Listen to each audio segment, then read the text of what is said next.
Well, our mission story today is called The Miracle on the Mountain, and it is from this book right here. You see that on the cover? Wow, that looks kind of scary. I wonder what it is. We're going to learn about it in the story. It looks like a fire. And this is from a book by Bradley Booth. And I want to tell you this story. And I'm going to warn you ahead of time. I'm going to warn you right now. This is a continued story. That means that we're not going to hear the whole story today. It means that at some point in this story, probably a point in the story where you really want to know what's going to happen, the story's going to stop and you have to come back next Sabbath to hear the rest. Okay?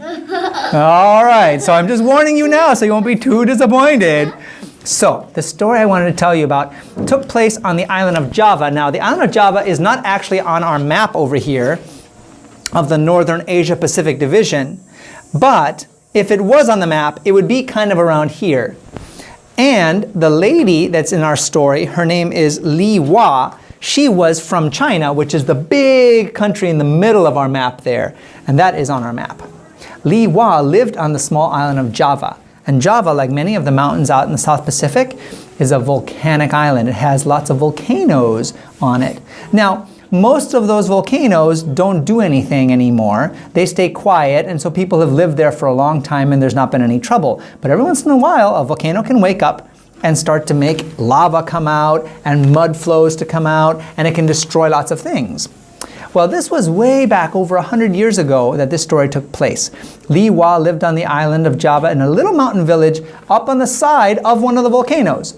And the volcano would occasionally make a little bit of noise. There would be like a little rumble, a little brrr, and maybe a little bit of smoke would come out.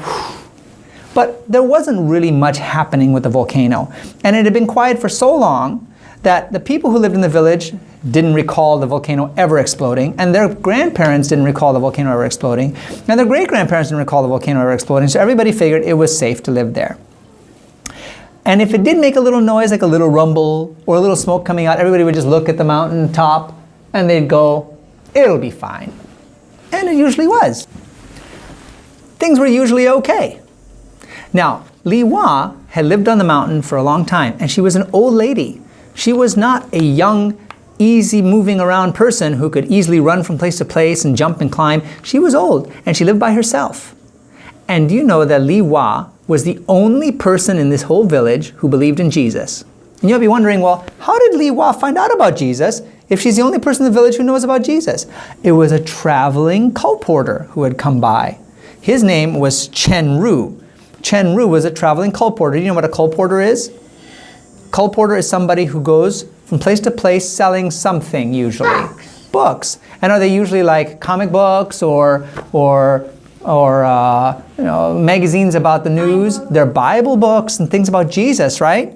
Well, Chen Ru, the colporteur, had come to her village, and he had gone around trying to talk to people about Jesus, and nobody wanted to listen to him except for Li Hua. And when Li Hua heard him telling about how Jesus loved her, how Jesus had taken care of the people in the Bible, in the stories of the Israelites and stories of David, when Li Hua realized that Jesus had sent his only son to die on the cross because he loved her that much, Li Hua fell in love with Jesus. And even though Li Hua had spent her whole life worshiping idols and being afraid of the evil spirits, that all went away.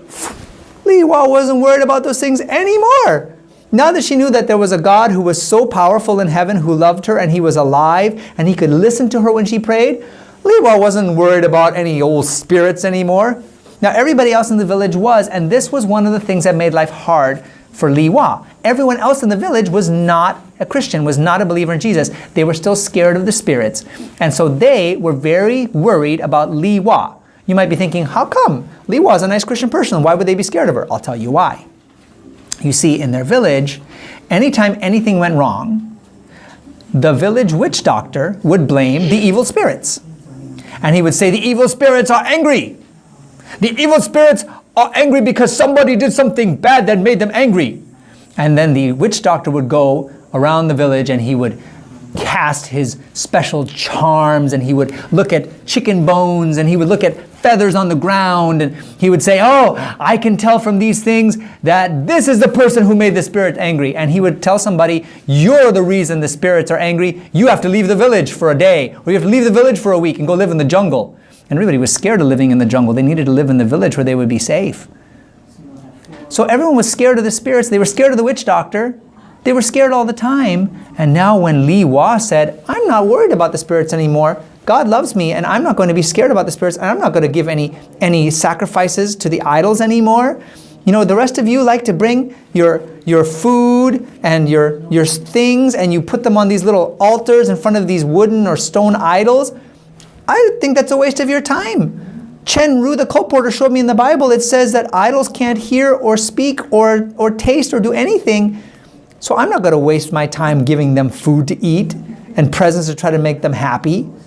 And all the people got nervous because they thought, oh, if the evil spirits hear Li Wah talking like that, they're going to get angry and they're going to come down and cause all sorts of trouble for our village. Maybe our cattle will die. Maybe our children will get sick. Maybe there'll be a fire. Maybe the volcano will explode. We don't know what, but we are not going to let Li Wah get us in trouble. So all the people in the village were angry at Li Wah. And every time that she would come through the village selling her vegetables, which is how she made her money, she had a vegetable garden where she grew sweet potatoes, and she would sell sweet potatoes in the village for money. The people would say, oh, Li Wah, why are you worshiping that God? You need to worship the idols and give offerings to the evil spirits so they won't be angry. And Li Wah would tell them, I am not scared of them anymore. I'm not scared because God is my shield and protector. So I'm not going to give them anything. My God can protect me. Well, Li Wah actually was very happy. Even though she was in a village surrounded by people who didn't like her, she still was happy. And she was especially happy on Sabbaths. She would be the only person in the whole village who would just stay in her house on Sabbath instead of going out to work in the fields. And she would pray. She would try to sing to Jesus. She would say memory verses. She didn't have a Bible and she couldn't even read, so she wouldn't have been able to read a Bible if she had one. But she had memorized a few verses that the colporteur had taught her, and so she would say those verses, and then she would pray. That was her favorite part. She would pray and pray for hours during Sabbath. And when she would come out from her village, from her little hut, to walk around afterwards, the people would be able to tell that she was different. She would just be smiling and happy and peaceful, even though everybody else would be nervous and worried. She would be so happy. That's how prayer changes you. There's one other thing that Li Wah was doing that was different as well. The colporteur had told her about something called tithe. Have you guys heard of tithe or tithing? That has to do with money, right? Tithing is that we realize everything we have comes from Jesus. We wouldn't be able to have the energy to work and make money if Jesus didn't make us healthy and happy. So since everything we have belongs to Jesus, we give him a little bit of it back to show that we remember, Jesus, you're in charge of everything. Li Wah had learned this from the colporteur, and so she said, okay, so when I'm selling sweet potatoes, if I get paid 10 copper coins for one day, I will take one of those copper coins and I'll set it aside to give to Jesus. But then she asked the colporteur Chen Ru a question before he had left her village. She had said, what happens to the tithe money? Where does it go? And he said, oh, you give it to the church, and the church can spend it, can use it to spend on helping other people know about Jesus too. And Li Wah had thought, there's no church here in my village. Where is the nearest church? And Chen Ru had said, oh, it's at the mission school in Surabaya. Surabaya was a long ways away from her village. Surabaya was all the way down the mountain, over another mountain, through a valley, and through the jungle. It was a long trip to get there. And when Li Wah had said, oh, I don't know how to send the money to the village. We don't have a post office. We don't have any way we can just send things through the mail. The colporteur said, oh, you could send it with somebody who's going to Surabaya. Maybe somebody's traveling there, to buy supplies or something. You could send your money. The little old lady said, Li Wah said, I don't think I could trust anybody in this town with my money. I think they would just keep it and they wouldn't give it to the mission school for God. I know, she said, I'll come down and I'll bring it myself. And Chen Ru's eyes had gotten really big. You can't travel that far, Ms. Li Wah. You are very old and it's a long trip. You would have to travel all day and all night and another day to get there. I don't think you could do it. And Li Wah said, my God will take care of me. He will help me find a way. So Chen Ru had left, and now it had been about 6 months that Li Wah had been a Christian. She had been selling her sweet potatoes, setting aside her tithe, and she decided she had enough coins that it was time to make the trip to Surabaya. So one morning, early in the morning, she got up. She put 3 sweet potatoes inside of her little backpack. She rolled up her sleeping mat and she started hiking. She left the village and she started walking down the old trail. Except it wasn't a nice trail that's all paved or maybe with some gravel and all the branches are cut out of the way so that you can just walk along nice and straight. It was just a little old dirt trail that wound through the woods. And if you were walking along that trail, you had to duck under vines. You had to climb over logs. Sometimes if a big log had fallen on the path, you had to crawl under the log. And little old Li Hua would do all of that. When you came to a river, there were no bridges. You had to swim across. And Li Hua would get in the water and she would wade across the river. After she'd been walking through these difficult conditions all day, her feet were sore. Don't you think your feet would be sore? Her back was aching. Would your back be aching? She was tired. She ate a sweet potato in the middle of the day for lunch. And at evening, when she stopped as it was getting dark, she made a little fire with some sticks. She roasted a sweet potato over it. She ate a sweet potato for supper. And then she just lay down on her sleeping mat in the middle of the jungle and went to sleep. She said a prayer. Dear Jesus, you are my shield and protector. Send your angels to watch over me. And right there in a jungle that has tigers in it, that has panthers in it, that has stinging scorpions and biting ants and poisonous spiders in it, and snakes. Oh, don't even let me start talking about the snakes.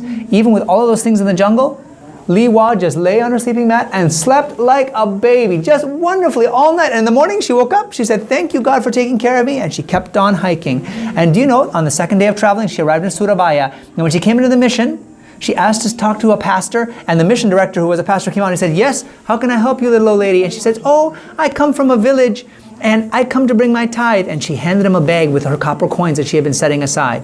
And he said, oh, what village do you come from? Maybe I know it. And when she told him the name of her village, his eyes got really big. You know why? He said, that village is 2 days away. It's up on the side of that old volcano way far away. How in the world did you get here, little old lady? Did somebody bring you on the back of a donkey? Did somebody carry you? She said, no, I just walked. And she told him how she had gotten there. And the mission director, he was just so quiet in his heart. He just felt, oh, wow. Li Hua really must love Jesus. Sometimes I complain when I have to walk 5 minutes to get to church. And this little old lady walked 2 days just to bring her tithe. Well, she stayed there that night. The next morning, she said thank you. She got up and she left. And she hiked all the way back to her village. And you know what? 6 months later, guess who showed up in Surabaya again with a bag full of copper coins? Li Hua, the little old lady. She had made the whole trip all over again. Here's my coins. And the mission director was so amazed. He said, just a moment. And he went and he called a couple of his other teachers. And he says, I want you to meet Li Hua. And he told them the story of how far she traveled. She said, well, thank you. I'll be leaving in the morning. And she left in the morning. 6 months later, guess who showed up at the Surabaya mission with a bag full of tithe coins? Who do you think? The same little old lady, Li Hua. And this time, the whole mission compound was waiting for her.